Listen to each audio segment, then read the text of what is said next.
What more could a young, handsome, and successful aviation entrepreneur desire? More airline routes, that's what, and new airplanes to fill them. This is what was now in Jack's mind. Being a savvy, self-taught businessman by age 25, grand visions of a national airline network were becoming a reality in Jack FRYE's career. Still 25, there was a meeting Jack attended in 1925 at the Temple Tea Room in Tucson, Arizona, in which the invited guests were the Pima County Bar Association. Before lawyers and business entrepreneurs, Jack presented his vision of transcontinental air travel before anyone else had the idea in the West.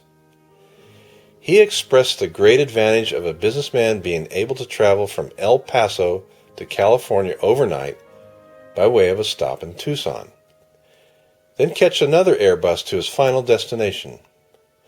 This groundbreaking idea from a young visionary would spark the minds of municipal commerce departments and businessmen into new ways of making money and ultimately growing the communities in the Southwest. Jack knew what he was talking about, coming from a perspective of moving people that wanted to begin traveling on vacations or visiting family, so on and so forth. Traveling by car across the desert was at minimum a daunting and dangerous trek in the early century. But flying in the air at speeds never experienced prior really opened up the Southwest and other U.S. regions in a big way. He emphasized that air travel was time-saving, practical, and safe. Jack was on top of his game and left the meeting becoming known as America's Kid Air Magnet. FRYE's AeroCorp and Standard Airlines operations continued to fly routes across 4 states and grew in a way that he could sell it off for a nice profit. Western Air Express was the company that acquired Aero and Standard on March 30th, 1930. Remember that original $50,000 investment to form the Aero Corporation in 1926? Well, by 1930, it was worth $2.5 million. FRYE then was on the board of directors and chief of operations of Western Air Express. Richter was West Coast superintendent, and Hamilton was in charge of maintenance at AeroCorp's field facilities. Scheduled flying was now conducted at Western Air Express Alhambra Airport. Major overhaul and maintenance operations were done at the AeroCorp facility, with the Catalina Island flight still based out of AeroCorp on 94th Street.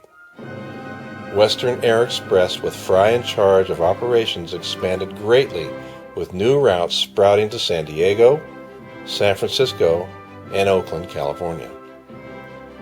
Then on May 2, 1930, the standard airline route to El Paso was extended to Fort Worth and Dallas, with stops at Midland and Abilene. And instead of direct flights from LA to Phoenix, FRYE added San Diego, El Centro, and Yuma on the way. The Western Air Express network was the largest in the country that included a route to Tijuana, Mexico on the weekends. And by now, Western Air Express had control and ownership of the West Coast Air Transport route system. Transcontinental Air Transport, or TAT, acquired Western Air Express and renamed the merger Transcontinental and Western Air.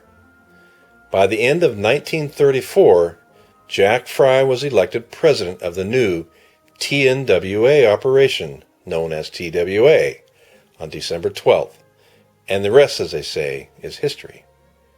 He now had married his second wife, Regine Lacoste. But we are not finished. FRYE, with his visionary expertise, soon realized the company needed a new plane that would easily and safely fly over the Rocky Mountain Range to new destinations.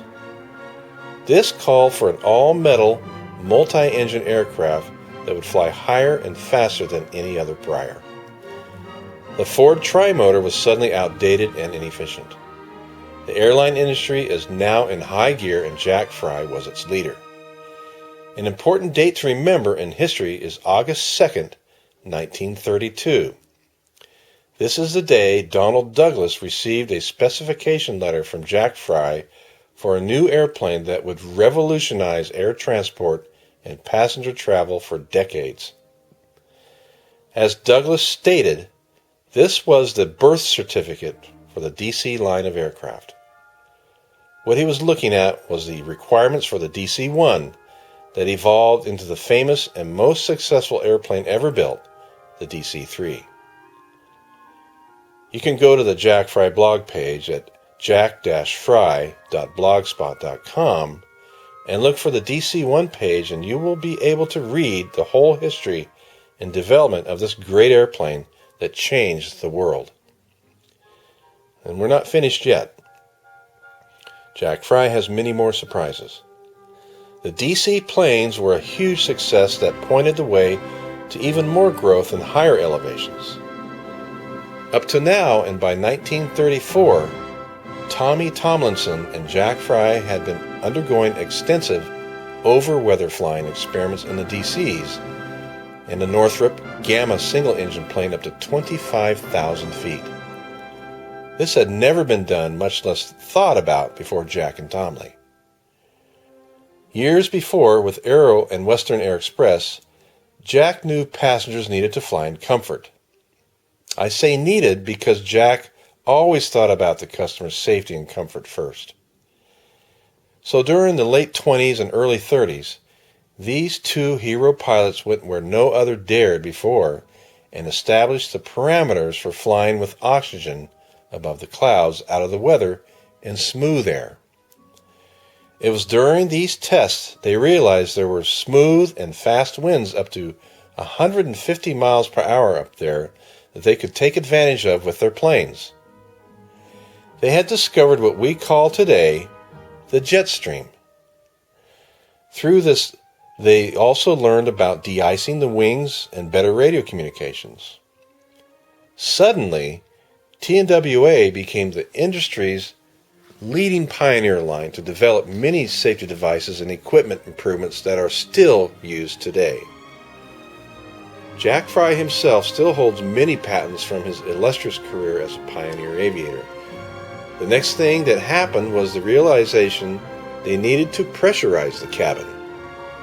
This would provide an environment inside the airplane equal to being at ground level without the worry of having to breathe through an oxygen mask, and the temperature could be controlled through new heating and cooling systems.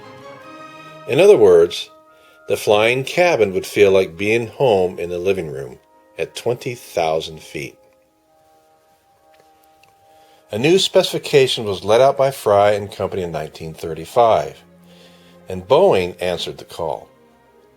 Initially, it was dubbed the Flying Well, but was actually the 307 Stratoliner, a huge four-engine behemoth with a large cylindrical fuselage and a long wing derived from the B-17 bomber.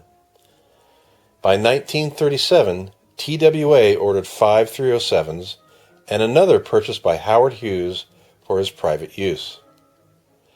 The first flight of the 307 was December 31st, 1938, and the very first ever fully pressurized flight occurred on June 20th, 1939. Less than 11 months later, TWA entered the planes into service from Burbank to LaGuardia Field in New York. Now, right around the corner of history sadly lay Pearl Harbor in World War II. Within months of commercial service, the U.S. government required all airlines to allow them to purchase these and other planes in their inventory for the war effort. TWA lost all of their Stratoliners and many DC-3s, and over 700 employees who were either drafted into the service or went with the planes as support crews. This was a very impactful period for Jack FRYE's company, of which he had to dig deep down in his creative genius to keep the ship afloat. By now, there were over 6,000 employees nationwide supporting hundreds of routes and dozens of airports.